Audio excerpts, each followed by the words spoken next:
ওই, তোর হাতে ব্যাগপত্র কিসের এত? শপিং করে এসেছি মা। তুই তো গেছিলি কলেজে, এত দেরি হলো কেন তো ফিরতে? পুরো সন্ধ্যা হয়ে গেল তো ফিরতে ফিরতে। হ্যাঁ, কলেজ থেকে তাড়াতাড়ি বেরিয়ে পড়েছি, বেরিয়ে তারপরে শপিং টপিং করে আসলাম, তার জন্য তো ফিরতে ফিরতে সন্ধ্যা হয়ে গেল। কি শপিং করে এসেছিস? এত টাকা কোথায় পেলি রে? তুই এত শপিং করে এসেছিস তুই বাড়িতে? হ্যাঁ, কে লেগেছে? কাল তো বিয়ে নাকি? হ্যাঁ, কোথা থেকে টাকা পাবো?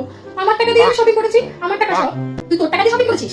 টাকা পেলি কোথায়? চাকরি বাকরি তো করিস না, হ্যাঁ? টাকা কি গাছ থেকে পড়ে নাকি? গাছ থেকে গাছ লেগেছিস তুই বাড়িতে, বাড়ির সামনে গাছ আছে বুঝি? গাছ থেকে এইভাবে টাকা দিচ্ছিস আর তোর যে টাকা পড়ছে ওই টাকা দিয়ে শপিং করে এসেছিস, হ্যাঁ? আরে বাবা, আমার জমানো টাকা, আমাকে ও দেয় না, তো ওই টাকা জমিয়েছি আমি, তো জমিয়ে আমি শপিং করে নিয়ে এসেছি। জমানো টাকা দিয়ে একটা শপিং হয়? বোকা দিয়েছিস তোর মাকে, হ্যাঁ? শোন, টাকা না জমাতে শেখ, বুঝলি? টাকাটা জমাতে শেখ, এখানে ওখানে এভাবে খরচা করিস না। কিন্তু তো হলো না, মাসখানি করে কলেজে উঠলি, আর এর মধ্যে এরকম পাঠানো যে এরকম করে উঠতে শুরু করে দিচ্ছ তুমি, হ্যাঁ? আজকের পক্ষে কোনো শপিং না, সব শপিং বন্ধ। তুই এই করে এনেছিস না, 2 বছর টানা 2 বছর তোকে আমি কোনো জিনিসপত্র কিনে দেবো, দেখিস? যা কিনে এনেছিস এই দিয়ে তুই তার 2 বছর চালাবি, ছিঁড়ে যায়, খসে যায়, যা হয়ে যাবে, সেটা করে কি করবি?